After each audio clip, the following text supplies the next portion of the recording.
Hello, everybody. Welcome back to Planet X News. I'm here this afternoon or this early evening with Dr. Albers, our Planet X physicist. And NASA just announced that they're going to be launching the Parker Space Probe. And if any of you don't know anything about the Parker Space Probe, last year during the eclipse, Dr. Albers, when was the eclipse? August 21st, 2017. Yes. August 21st, 2017. Let me just adjust this a little bit. There was a lady scientist who works for NASA. She was at one of the locations viewing this so-called eclipse. Some of us believe it was a real eclipse. Some of us don't. I'm one of the disbelievers. Dr. Albers, what about you? Well, I definitely think it was fake. It was so fake. It's just, I mean, the moon moved to one side and then to the other, or up and down. And it was just so strange. You could look at it with your naked eyes, and you're not supposed to be able to. No, it was definitely fake. Yeah, I mean, I watched it too, and I saw many different videos of it. Mm-hmm. But during some of the NASA TV interview, this lady pops on and she's being interviewed by the NASA so-called TV reporters. And all of a sudden, she just starts talking about kissing the sun with a new NASA space probe that they were about 1 year away from launching. Then she starts going into talking about it, getting ever so close to the sun. I find it kind of ironic that all of a sudden, you know, after all these years, now all of a sudden, NASA wants to build a space probe and send it straight towards the sun. Well, what are they looking for? Well, they're going to tell you, because a lot of press releases have been out there. I've been following this now since the day I heard that interview. Now, in the interviews that we're going to show you tonight, you're going to see the same lady from the UK, works for NASA, and she's back doing her soft disclosure. Me and Dr. Albers have been discussing this. We have some theories, we have some thoughts, and there's a lot going on with the statements that NASA is actually making about this space probe. Some of them don't make sense. And there's a message in there from NASA's scientists on this space probe program that fully admit that there is so much that they don't know, and this probe will tell them a lot more. So here's my point. If we're talking about some of the leading scientists in the world working on this multi-million-dollar space probe being attached to a V4 rocket, they call the V4 Heavy, they're going to launch this spacecraft to the sun. It's going to take years by the so-called spiraling orbit that it will go in. They're saying that it's going to be traveling at 434,000 miles per hour. It will make it as close as 3.8 million miles away from the sun. They refer to it as the Parker Space Probe kissing the sun. Well, we know that would be impossible, but there are just so many weird things that they're saying. But one thing they are confirming is that they know very little about the sun, about the solar wind, about the cosmic rays. So my point is, if the leading scientists building this spacecraft, working for a government agency, NASA, funded by taxpayers, if they don't know all that much, how are you to respect the views of, let's say, a so-called YouTube professional debunker who claims they know it all when they don't know anything at all. So they're telling you that NASA doesn't know anything and they know it all. Does that make any sense to any of you? If the leading scientists admit they know very little, how do you respect somebody coming on to YouTube, making ridiculous videos, maybe talking the talk and making you believe what they're saying? And they're not a scientist. They're just a little amateur debunker on YouTube. They hold no credentials. Some of them hold no jobs. Some of them are still living with their mommy. So let's just put that to rest. Dr. Albers, what do you think about this announcement for the launch? Well, I find it very strange, especially since they kept saying, oh, we don't know much about the corona. Basically, they're launching the spacecraft so that it will go to the outer corona, the outer edges of the sun's corona. And we do know, well, they've been telling us that the temperature within the corona is several million degrees Kelvin. And basically, the spacecraft can only take, has a heat shield that allows it to withstand temperatures of 2,500. So I don't know. Are they now saying that the corona is not at millions of degrees Kelvin? I think that's what they mean. And basically, they're saying they don't know much about the sun. They don't know what causes the solar wind. They don't know why the corona is hotter than the surface of the sun. And basically, they're saying they don't know anything about the sun. But yet, solar scientists have been claiming for years that they know everything about it. Exactly. You know, I could see it's the shock of it is stumping you just as it stumped me when I heard the press releases. Yeah. So, you know, from time to time, I listen to some of these other idiots on YouTube with their their ridiculous debunking techniques, their little George Soros deep state tactics. And, you know, some people fall for it. You know, some people like their demented personality. Who knows? But when I look at these leading scientists forcing this soft disclosure. So what they're saying is, okay, we built a spacecraft. We had to build it. We did a soft announcement during the eclipse on NASA TV, which probably nobody paid any attention to, but I know I did. I recorded it and I played it over and over, and I picked this lady's interview apart.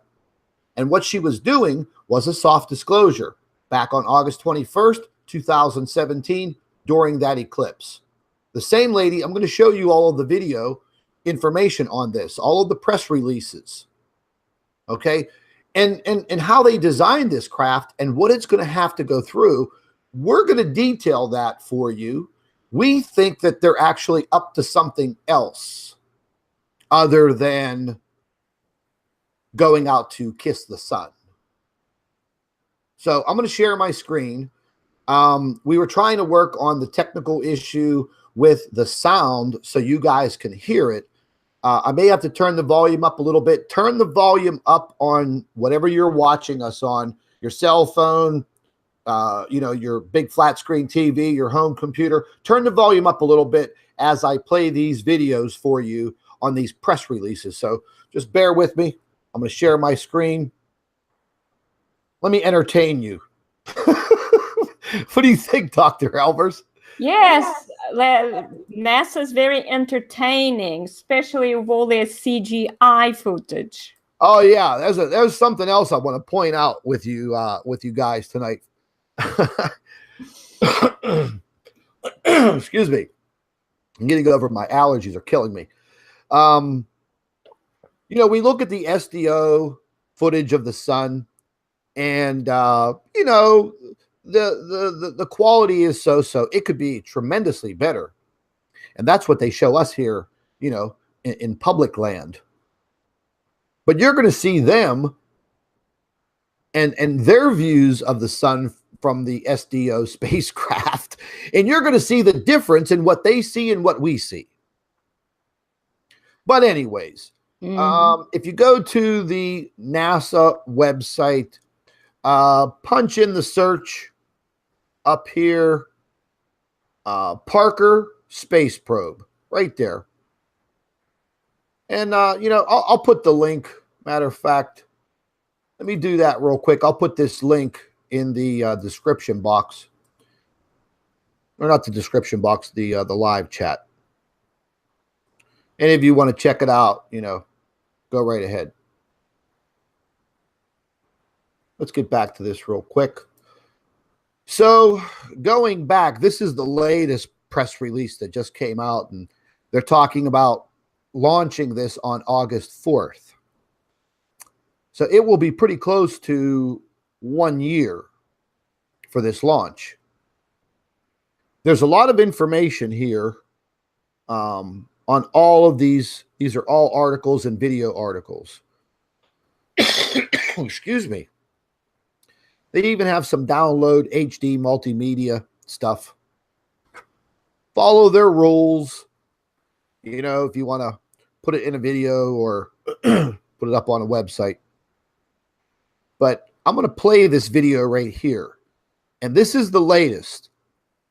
And it states NASA 4K ultra high definition video countdown to T0, flying faster, hotter, and closer than ever to the sun.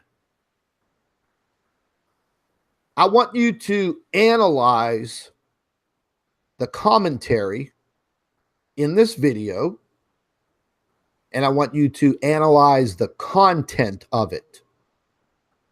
I don't care if you have to go to the website, click on the video, or watch this live stream at this portion just to analyze the people and analyze the video. And we know NASA kind of talks around a little bit in those secrets with all of their symbolisms on their patches and things of that nature.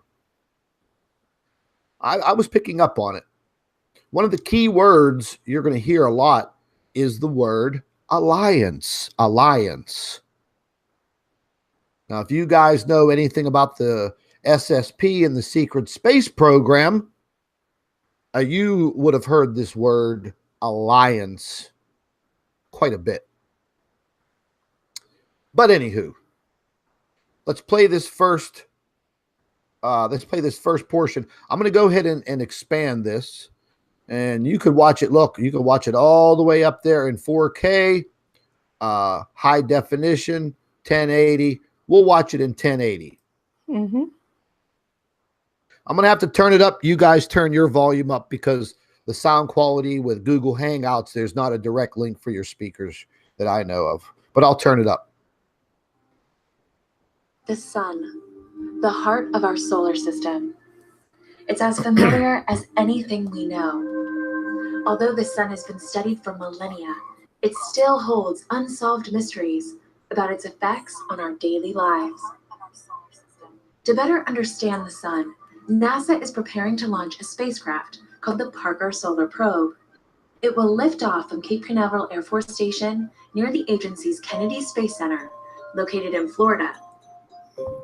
It's a mission of unprecedented opportunities that could revolutionize our understanding of our star and the outer layer of the sun's atmosphere, the corona. Going into the sun's corona for the first time, real quick, ladies and gentlemen, this is the British lady that I was just telling you about, Nicola Fox. Okay, Johns Hopkins University Applied Physics Laboratory. Okay, she's a pretty smart lady. This is the lady who gave the soft commentary, the soft disclosure, I think, on August 24th, 2017, during the eclipse on NASA TV. This is the lady's interview that, you know, I analyzed for hours. I watched it over and over again. I watched her body language, her hand movements, her scripted interview. And once again, what's that, Claudia? I think what you said, scripted, tells us everything. Oh, yeah. Yeah, no doubt about it. In other words, she wasn't thinking. She was just saying what she'd been told to say. Exactly. But I'm going to go ahead. We're going to play this real quick. We'll just dip it back here. For the first time, going up corona for the first time, going up close and personal with our star to be able to answer some of the mysteries that live in this coronal region. Why is the sun's corona hotter than the surface of the sun? Why is there a solar wind? Why does this atmosphere, this corona, become so energized that it can move away from the sun at supersonic speeds and bathe all of the planets? Now that the Parker Solar Probe has arrived, it's time to get it ready to launch at the Astrotech Spacecraft Processing Facility. Today's an exciting day on the Space Coast. Over at Astrotech, we'll ready their spacecraft for launch. That'll include any final assembly, including the assembly of the critical heat shield. We're going to be 24/7 helping the spacecraft get what they need to get ready for launch. The Parker Solar Probe will be the first mission to travel through the searing heat of the sun's corona. Traveling this close is only possible because of the spacecraft's protective heat shield, where temperatures on the spacecraft reach 2,500 degrees Fahrenheit. So Parker Solar Probe is actually going and touching the sun. The previous missions have been really important for solar science as we study from afar. And we can learn a lot from studying from afar. But Parker Solar Probe is actually going and touching, almost kissing the sun. So we can learn so much more. And to do that, it will need to go faster than any other spacecraft in history. When we launch, Parker Solar Probe will be the fastest human-made object ever. We are traveling at an unbelievable 430,000 miles per hour. That's why, for the first time ever, NASA's Launch Services Program selected the United Launch Alliance Delta IV Heavy rocket. Delta IV Heavy was selected for NASA Parker Solar Probe program because of its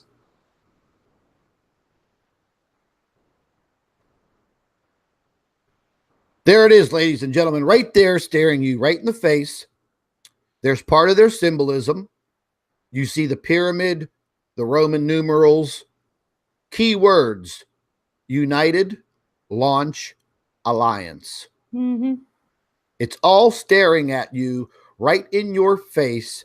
There is way more to this launch than they're telling us. And remember, everything you see sitting there is United States taxpayers' dollars and probably money from other countries who may be part of this so-called space alliance. Dr. Albers and I both feel that they're definitely going out there. They definitely, you know, have this technology all of a sudden within the last year. We're going to discuss some of this technology and some of the, you know, incredible feats that it's going to have to go through. But I just wanted to point that out for you right there. That's a screenshot. Analyze it. Let's go ahead and play this some more. IV Heavy was selected for NASA Parker Solar Probe program because of the extreme velocity required to meet the mission objectives in orbit around the sun. Going out and seeing the Delta IV Heavy on the pad is a truly awe-inspiring experience. Just seeing that amount of raw power right in front of you is just incredible. 3 boosters, our second stage, and then we have a third stage. We're a tiny little spacecraft. We look like a little hood ornament on the top of the Delta IV. Get ready to watch this historic mission, lighting up the Space Coast as it thunders into the sky to get up close and personal with the sun.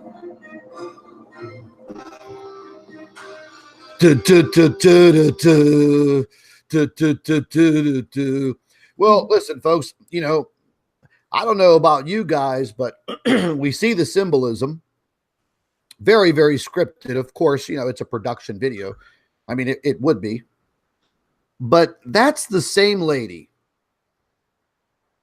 That's the same British lady with the British voice, real proper.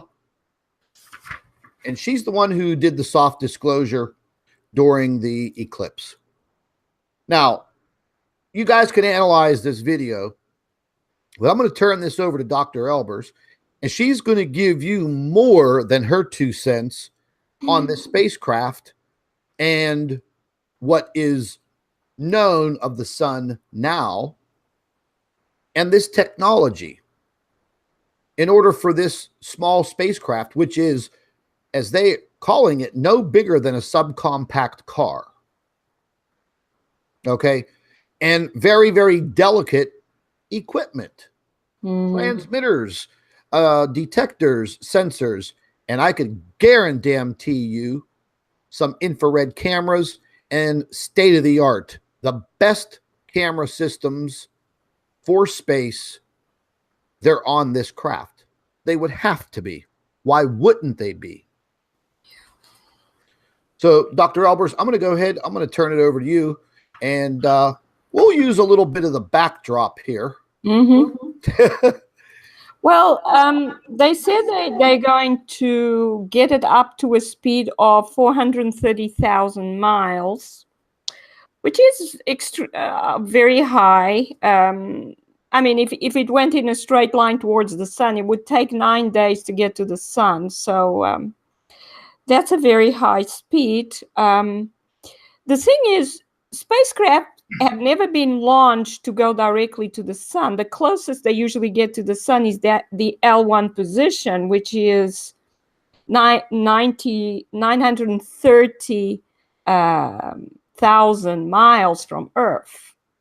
So it's only about 1% of the distance between. It's very close to Earth still, to Earth's orbit. Now they're launching a vehicle into the sun's corona.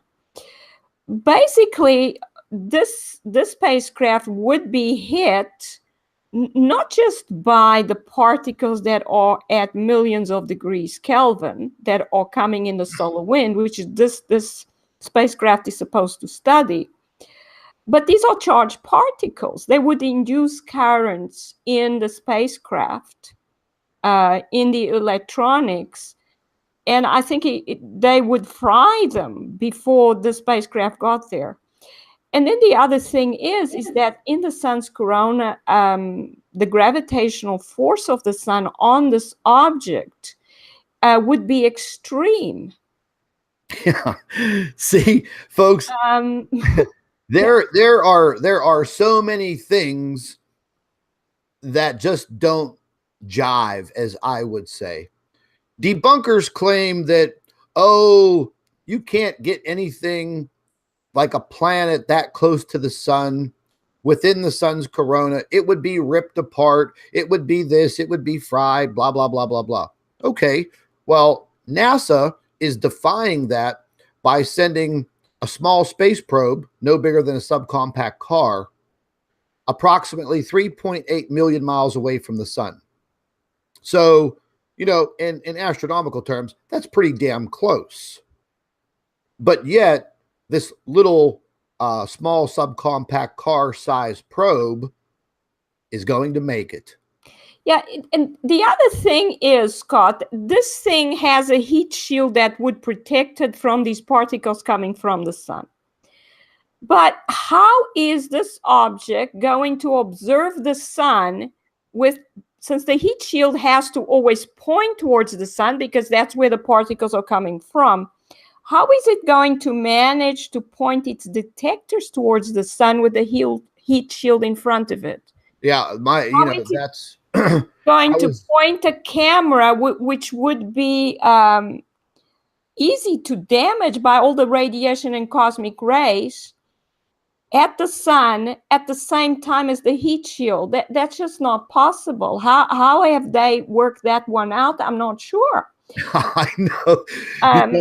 Because we could take a quick look. Tell you what, we'll pull this up here. We'll get a good look at what this little thing looks like. Let me wait till it gets over here. Yeah, you see, it's got the heat shield in there, but how Okay, does yeah. it point its... This is the heat shield. Right. Okay, it is made of some lightweight, futuristic carbon fiber. I think it's approximately 4 inches thick. They said it consists of almost like foam air, and it's going to be shielding the entire craft.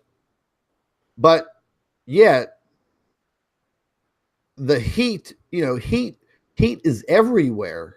Yeah. Just because you have some little shield in front, I don't think that's going to actually protect all of the electronics. Definitely not. From the sun's magnetic field. Yeah. And look at the position there. It's not even directly, the heat shield's not even directly pointing at the sun right here. So it would get hit by the radiation from the side, just in that position that we saw it there. And plus, the heat shield is not protected from the induced currents due to these charged particles going past. Yeah, I mean, like an EMP all the time. How's it going to work? It's not inside a Faraday cage. The only way to shield it from that would be to put it in a Faraday cage, put it into a metallic body, and charge the body to very high electric fields. They're not doing this. They're not shielding this thing against these electromagnetic currents induced by these particles. I really don't understand what they are talking about here. How are they going to get this object to survive under these conditions? It's like they are admitting that the sun is, well, we don't know anything about the sun, but maybe the sun is dying, like we're saying, and so it's so weak now that we can send this probe out to it as if it was a planet. Aha! I agree. Now it looks like there's a little something right here on the bottom of this animated model, and here's your supposed heat shield. So maybe they got some robotic arms that can come out and produce some type of camera detector or whatever. But ladies and gentlemen, our point is they're saying that the heat shield's maximum temperature that it could accept is 2,500 degrees. 2,500 degrees at approximately 3.8 million miles away from the sun. So in actuality, it's not going to go up and kiss the sun like they are saying. It's going to be at least 4 million miles away as it spirals in over a course of, I think it's about 9 years. But who knows? That's the orbital pattern that they're giving us. Now, like Dr. Albers said, if it was a straight shot, it would take about 9 days at the speed and the distance to get it to where it's going. Mm-hmm. Many probes like this have been lost in space many times by the Russians, I think the US. And this is supposed to be record breaking. There was the last spacecraft, I think it was called the Helio 2 or something like that. It got pretty close. It got, I think, within inside the orbit of Mercury. I'm not sure. I'd have to go back and check. But Dr. Albers and I think that it's very ironic that all of a sudden, after all of these years in space technology, space exploration,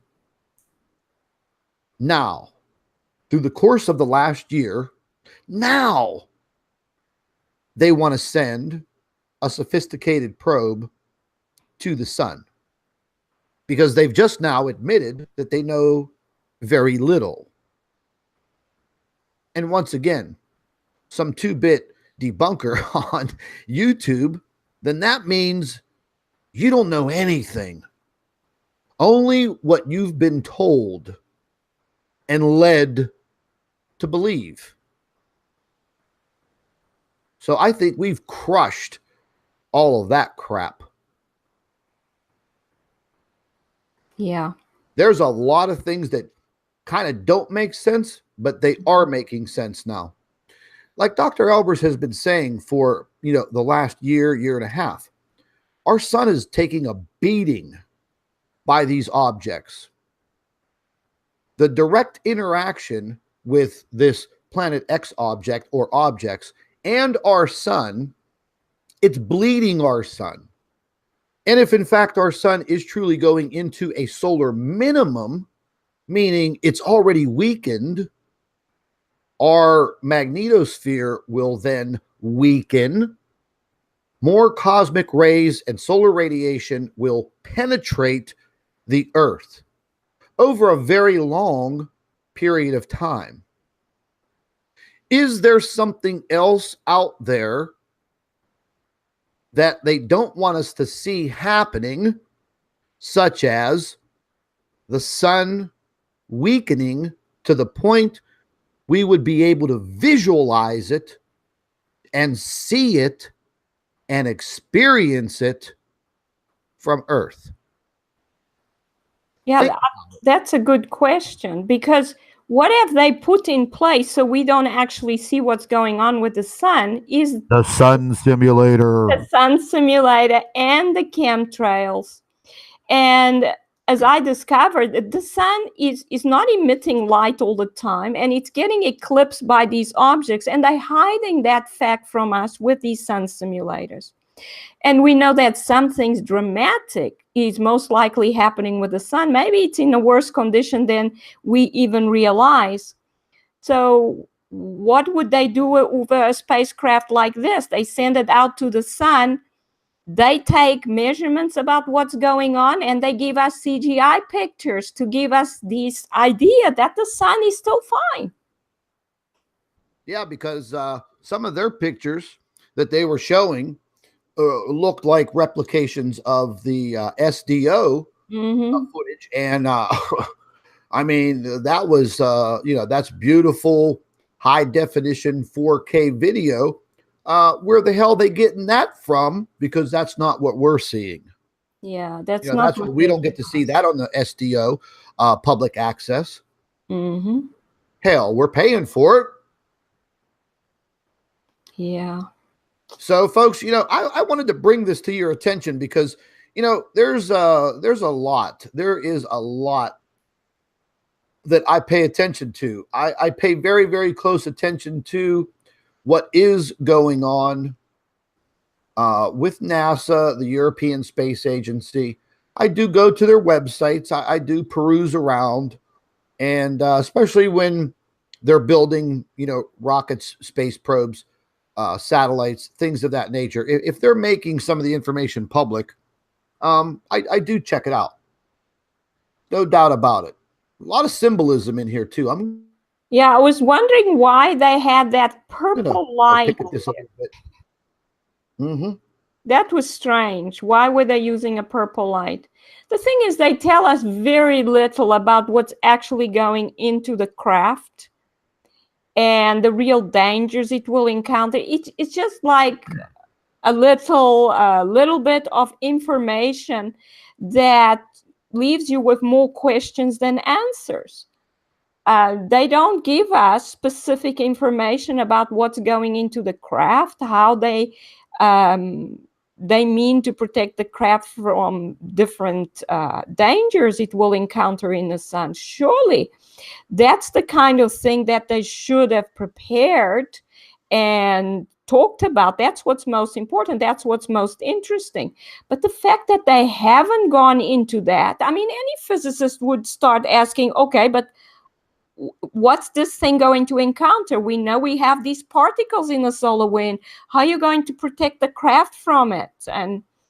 But they haven't actually given us any of that information. It's very, just very basic information they gave us, almost as if they're talking to us as if, we're school children. We need some more details. They're not giving us those details. So to me, this is more like Hollywood production for the masses. Look what we're going to do. We're going to show you the sun. Hey, you're not allowed to see the sun from the surface of the earth. We don't let you see it, but you're going to be able to see it through the detectors on the spacecraft. And then we can feed you anything you like. Yeah, there's a lot about this project that I'm not buying, you know. No, I'm dead serious. It's going to be very interesting to follow it after its launch. The actual launch, we're going to go back to some of this information on this launch. Go back to the actual overview here. We'll scroll up there. Blah, blah, blah. Launch window between July 31st and August 19th, 2018. I think there was, they pushed this up, and there was some mention about August 4th. So between July 31st, August 4th, they have this window, and they're going to launch this puppy up there. And it's on a V4 heavy rocket, man. The biggest rocket launched from this planet into space. Yeah, possibly because they needed to reach a high velocity to go. Probably it's going towards Venus, and then it's going to slingshot around. And they needed to get to a high velocity to escape Earth's gravitational attraction. So yeah, it states here, at its closest approach, Parker Solar Probe hurtles around the sun at approximately 430,000 miles an hour. So that little space probe out there, it's about the size of a compact car, is going to be traveling at about 430,000 miles under the most extreme conditions. It states right here, where my cursor is up here in this section, to perform these unprecedented investigations, the spacecraft and instruments will be protected from the sun's heat by a 4.5-inch thick carbon composite shield, which will need to withstand temperatures outside of the spacecraft that will reach nearly 2,500 degrees. I was reading more about this, and it says that the internal temperature of this space probe will never a room temperature.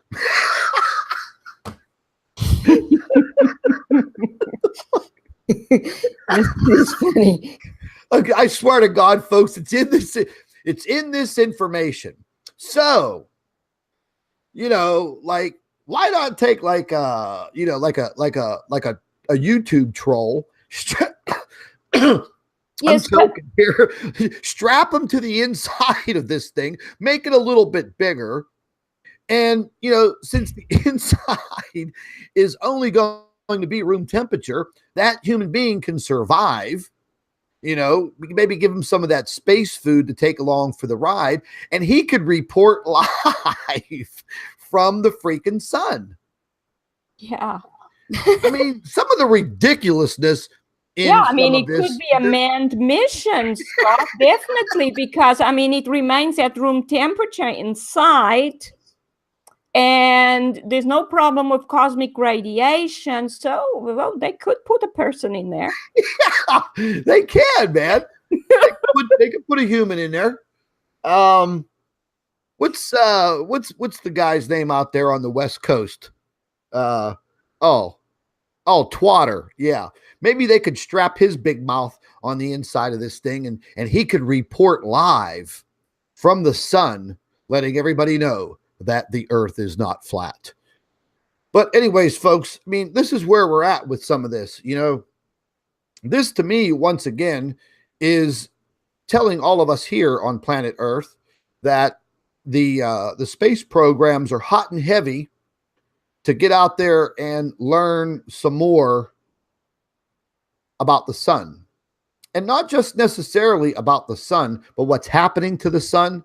They know damn well what is causing it. But I actually think that besides getting up close and personal with the sun, kissing the sun, I think they're actually going out there, getting closer to the sun within 4 million miles to make another observation. Yeah, the other thing is did they say it's going to move around the sun at 430,000 miles per hour? Yes. You know, that's 119 miles per second. And that's way higher than a comet's reach when they just go, they go right up to the inner corona. They go at about 40 kilometers per second. So this is a higher speed than comets would be going. This doesn't make any sense. That's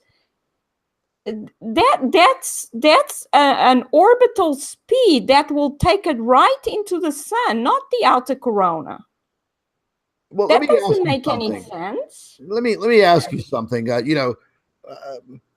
How do you think that solar scientists and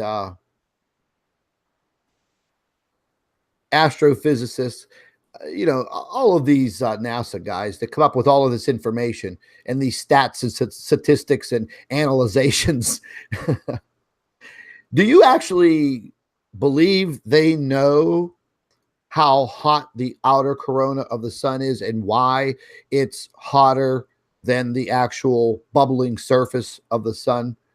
I mean, how are they actually getting that temperature? Yeah, how are they getting like even the age of the sun?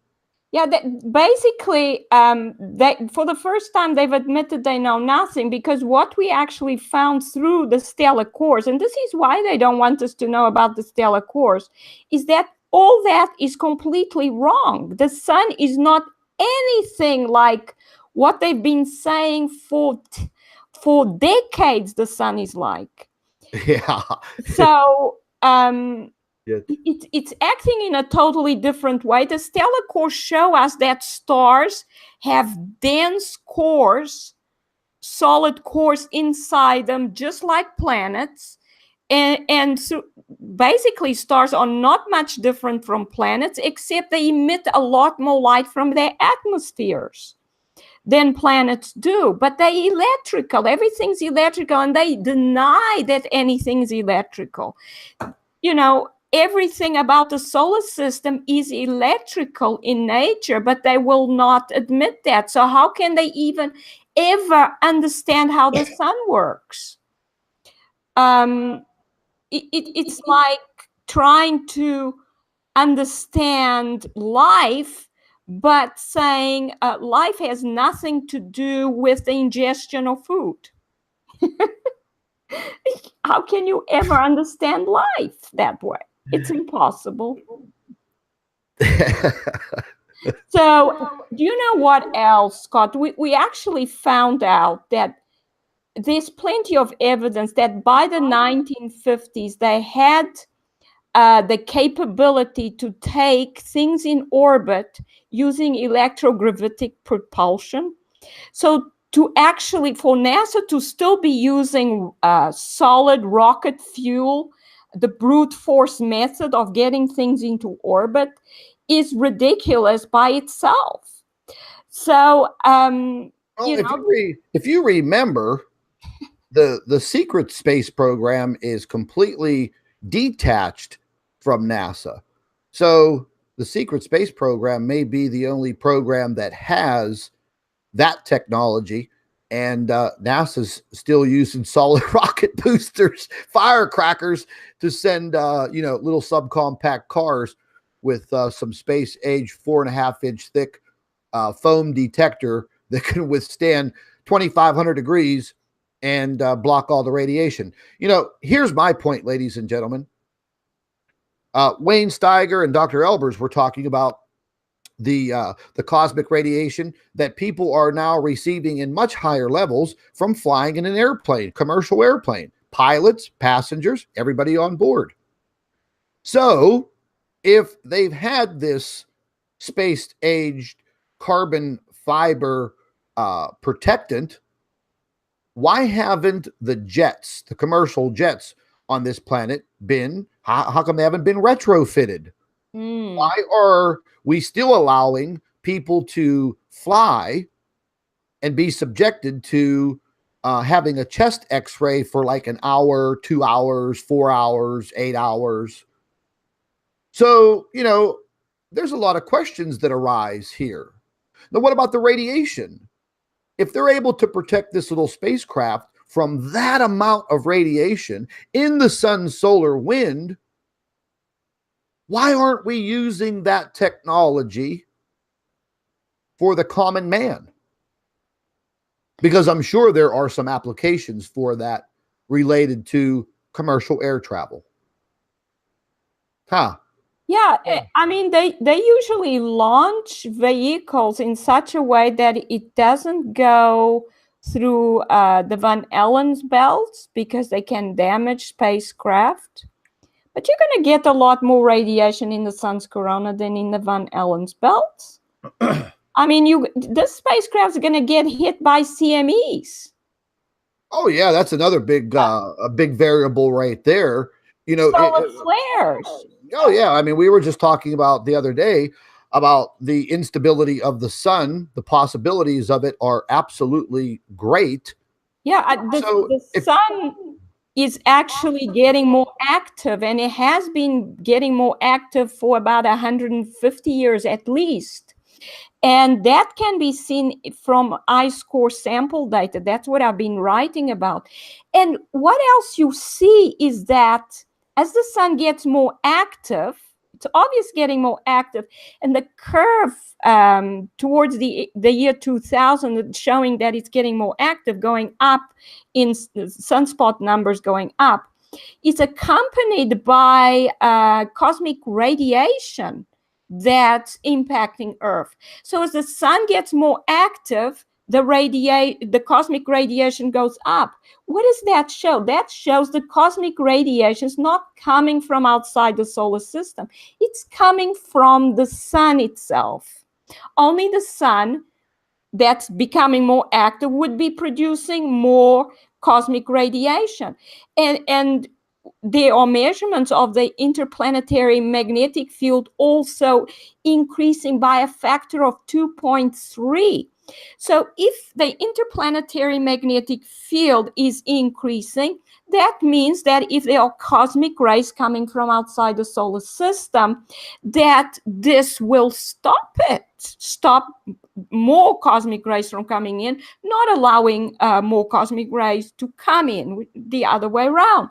So there's only one possibility then. The sun is the source of the cosmic rays. Now they're launching a probe right at the sun when it's emitting more and more cosmic rays. That's very strange. But maybe they don't know that, Scott. I don't know, but you know, I mean, you know, in my opinion, that's pretty impressive. That's pretty impressive. It must be, because, I mean, they're talking about the heat shield. They didn't talk about the cosmic radiation shield, cosmic ray shield. They didn't say anything about it. So we can only assume this craft is only shielded against heat, not cosmic radiation. So I don't think it will get very far. You know, I mean, if it does, it's going to depend on what's happening with the sun. And this is a current view from the SDO. And as you can see, ladies and gentlemen, you know, we don't get that ultra high definition that the boys in blue get. We get the public access version. So we know damn well that it could be much clearer, but we're not going to get that. But, you know, NASA has it. But we do have a pretty active region moving towards Earth. And I've been talking about it for a couple of days. You can see it. It's right here. It's right along the equatorial region of the sun. That's basically right where we are. As a marker, the little stop button on the video player, I'd say, you know, just a little bit below that would be Earth. It'd be a very, very tiny speck. You could see the size of this active region on the sun. Last year, we had a similar situation. We kind of lucked out because that same active region, which was about as big as this, passed right by, and then it got right over here, and as it was turning away from Earth, a massive X flare exploded from the sun. Yeah, that was June 9th. Everywhere. June 9th. And you know, it had been 12 years since the sun had a major solar flare at that time. And that was June 9th of 2017. And in March of that same year, the sun went through a period of 15 days where it had no sunspots at all. So it was like it had reached solar minimum then, and then suddenly in June it became extremely active. Well, how does that happen, Scott? And that's why I've been writing these articles, because I believe the stellar cores are causing both.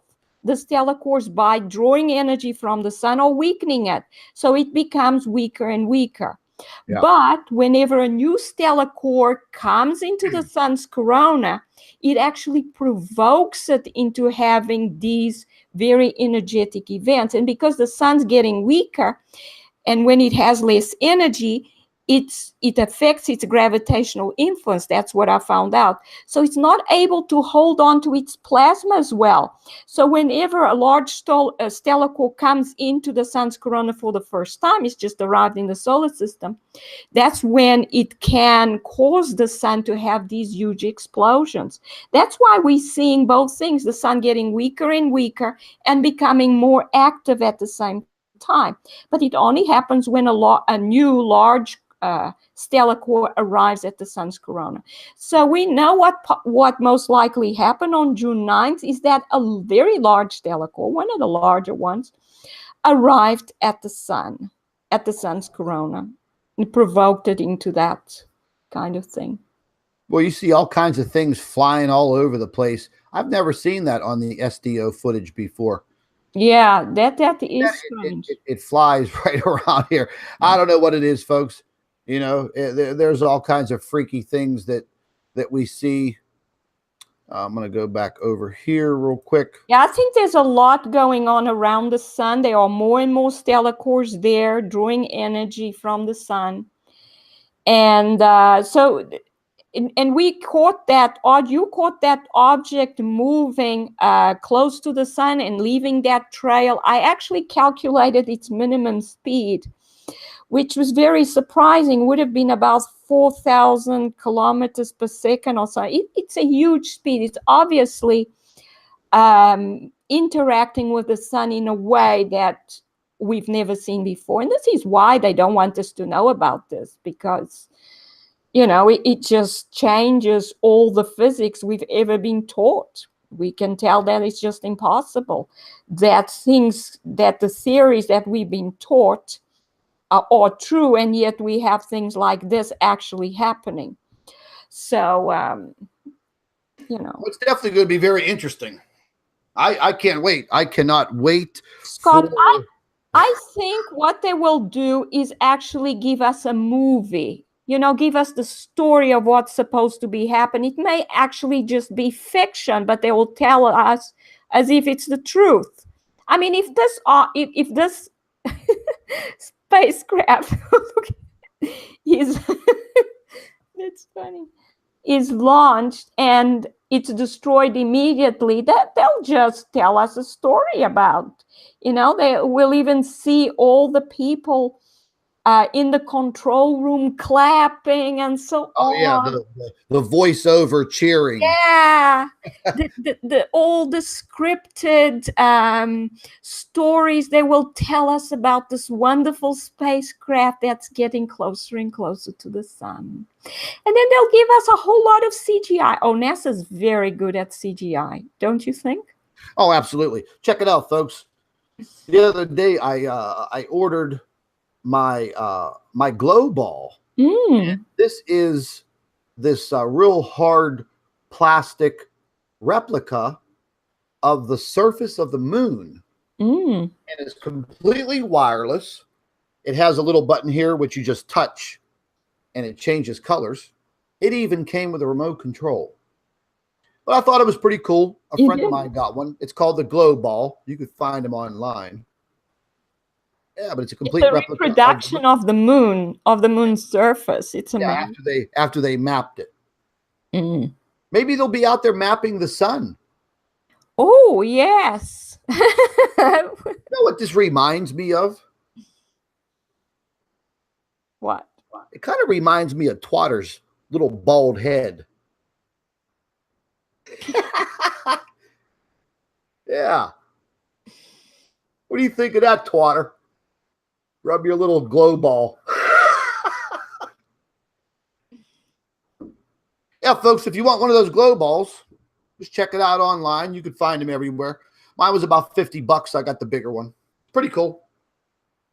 But anyways, Dr. Albers, I wanted to thank you very much for coming on here, lending us your scientific background. Sorry I was laughing so much about the some of the things that NASA was saying there. It just it cracked me up. They want to treat us like children with stories that don't make any sense.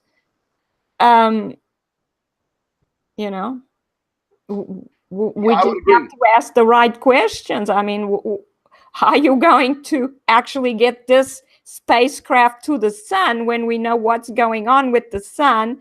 But obviously, maybe they don't.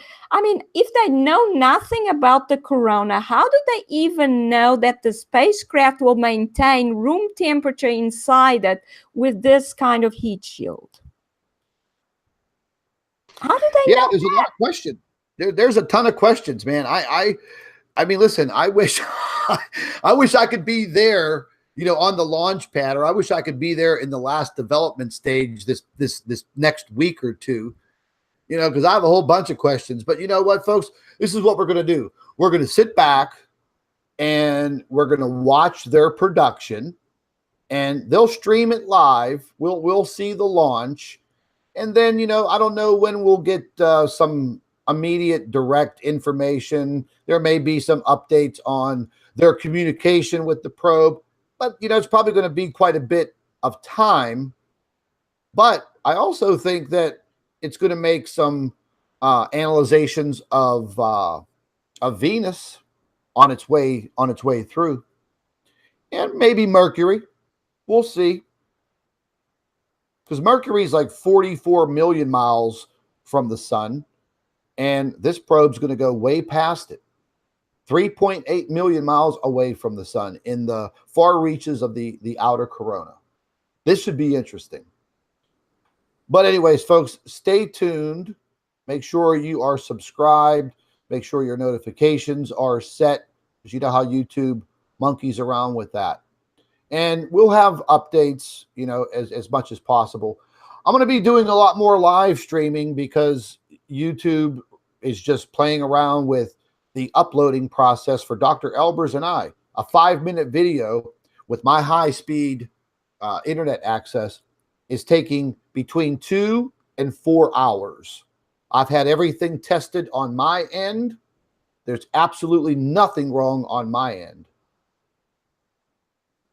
So that's only telling me one thing. A 5-minute video that takes 2 hours. I've even tried to compress the videos. That did nothing. They don't want us uploading 3 or 4 videos a day. They're barely letting us get 1. I uploaded the same video to Real.video, our new platform that we're moving to. That same video took 3.3 minutes. 3.3 minutes to upload. So you tell me who's trying to make us go away. I'll leave you with that. Dr. Albers, thank you very much for being with us. Well, ladies and gentlemen. Scott, it was interesting. We had a good laugh. Yeah, no doubt. You know, and as the information pours in, I'm going to be laughing a hell of a lot more. And ladies and gentlemen, go to that NASA site. Analyze some of those interview videos where these NASA representatives are actually talking to you. Mm-hmm. Analyze their body language. Analyze what they're saying. Take a look for those symbolisms like I showed you already. You will see them. No doubt about it. Listen, everybody, be safe out there. Watch the weather very, very closely. Stay tuned to Planet X News. We'll see you soon. Take care.